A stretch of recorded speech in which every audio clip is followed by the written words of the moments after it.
कोल्हापुरात 2 दिवसीय पासपोर्ट सेवा कॅम्पचं आयोजन करण्यात आलं आहे। ऑनलाईन नोंदणी केलेल्या 150 अर्जदारांच्या कागदपत्रांची आज पहिल्या दिवशी तपासणी करण्यात आली। तसंच पासपोर्टसाठी आवश्यक इतर बाबींची पूर्तता करण्यात आली। खासदार धनंजय महाडिक यांच्या प्रयत्नातून आयोजित केलेल्या या पासपोर्ट सेवा कॅम्पमुळे पासपोर्ट मिळवू इच्छिणाऱ्यांच्या पुण्याच्या फेऱ्या वाचल्या आहेत। त्यामुळे अनेक नागरिकांतून समाधान व्यक्त होत आहे। कोल्हापुरात कायमस्वरूपी पासपोर्ट अर्ज संकलन केंद्र सुरू करण्यासाठी सकारात्मक असल्याचं पासपोर्ट कार्यालयाचे विभागीय अधिकारी अतुल गोटसुर्वे यांनी सांगितले। कोल्हापुरातील पासपोर्ट कार्यालय पुण्याला हलवण्यात आल्याने परदेशी जाऊ इच्छिणाऱ्यांची अडचण निर्माण झाली आहे। पासपोर्ट कार्यालय कोल्हापुरात पूर्ववत सुरू व्हावं यासाठी खासदार धनंजय महाडिक प्रयत्नशील आहेत। खासदार महाडिक यांनी केंद्रीय परराष्ट्र मंत्री सुषमा स्वराज यांची भेट घेऊन या प्रश्नाकडे त्यांचं लक्ष वेधलं होतं। या प्रक्रियेचा प्राथमिक टप्पा म्हणून 1 आणि 2 नोव्हेंबर रोजी कोल्हापुरात पासपोर्ट सेवा कॅम्पचं आयोजन करण्यात आलंय। पासपोर्ट काढण्यासाठी 24 आणि 25 ऑक्टोबर रोजी ऑनलाईन नोंदणी करणं अनिवार्य होतं। मात्र कामकाजातील मर्यादा लक्षात घेऊन 2 दिवसांसाठी 300 अर्ज ऑनलाईन पद्धतीनं स्वीकारण्यात आले होते। ताराबाई पार्क इथल्या सर्किट हाऊसमध्ये आज पासपोर्ट सेवा कॅम्पला सुरुवात झाली। आजच्या पहिल्या दिवशी 150 अर्जदारांच्या कागदपत्रांची तपासणी करण्यात आली। त्यांच्या हातांच्या बोटांचे ठसे घेण्यात आले, तसंच अर्जदारांचं छायाचित्रही काढण्यात आलं। खासदार धनंजय महाडिक यांच्या प्रयत्नातून आयोजित केलेल्या पासपोर्ट सेवा कॅम्पमुळे कोल्हापूर आणि सांगली जिल्ह्यातील पासपोर्ट काढू इच्छिणाऱ्या नागरिकांचा वेळ आणि पैसा वाचल्यानं अनेकांनी समाधान व्यक्त केलंय।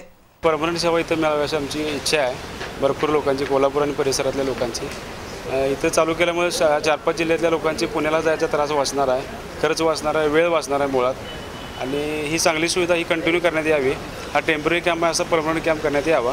तर यामध्ये सर्व लोकांची एवढी अत्यंत चांगली सोय झालेली आहे की यासाठी आपल्याला पुण्यावर प्रत्येक वेळेला जावं लागतं। आता माझाच पासपोर्ट काढला, पण माझ्या पत्नीसाठी मला आता पुण्याला जावं लागत आहे। तर ही सोय आता मला इथं उपलब्ध झाल्यामुळे माझा वेळ आणि पैसा हा दोन्ही वाचलेला आहे। तर मी खासदार साहेबांचं अभिनंदन करतो। तसंच आतापर्यंत मीही सामाजिक कार्य करत असताना हे अनुभवलं आहे की आतापर्यंत गेले कित्येक लोकप्रतिनिधी आले आणि गेले, पण त्यांनी या प्रकारचा कोणताही उपक्रम या जिल्ह्यामध्ये राबवलेला नाही। त्यासाठी हा कॅम्प असाच पुढं खासदार साहेबांनी राबवावा। पुणे इथल्या पासपोर्ट कार्यालयातील अधिकारी आणि कर्मचारी आज दिवसभर नागरिकांना सेवा देण्यासाठी प्रयत्नशील होते। या कॅम्पला उदंड प्रतिसाद लाभल्याचं पासपोर्ट कार्यालयाचे विभागीय अधिकारी अतुल गोटसुर्वे यांनी सांगितलं। तसंच कोल्हापुरात लवकरच पासपोर्ट अर्ज संकलन केंद्र सुरू करण्याविषयी सकारात्मक असल्याचंही त्यांनी सांगितलं। कोल्हापूर एक मोठं शहर आहे, सांगलीचं जुळं शहर आहे आणि मोठा इथं जसं मी म्हटलं आर्थिक लोकांची बाजू चांगली आहे, पासपोर्टला मागणी पण भरपूर आहे। तर त्यासाठी आम्ही प्रस्तावना केंद्राकडे पाठवलेली आहे की जेव्हा संधी उपलब्ध असेल तेव्हा कोल्हापूरमध्ये एक केंद्र असावं, असं म्हणजे जेणेकरून इथंच पासपोर्ट प्रोसेसिंग वगैरे होईल। पण आता ते कधी होईल आपण पाठपुरावा आमचा चालू आहे।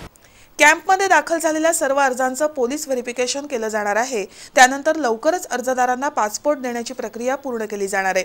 पासपोर्ट कार्यालयाचे विभागीय अधिकारी अतुल गोटसुर्वे यांचं खासदार महाडिक यांच्या वतीनं मिलिंद धोंड यांनी पुष्पगुच्छ देऊन स्वागत केलं। यावेळी धनंजय महाडिक युवा शक्तीचे कार्यकर्ते उपस्थित होते।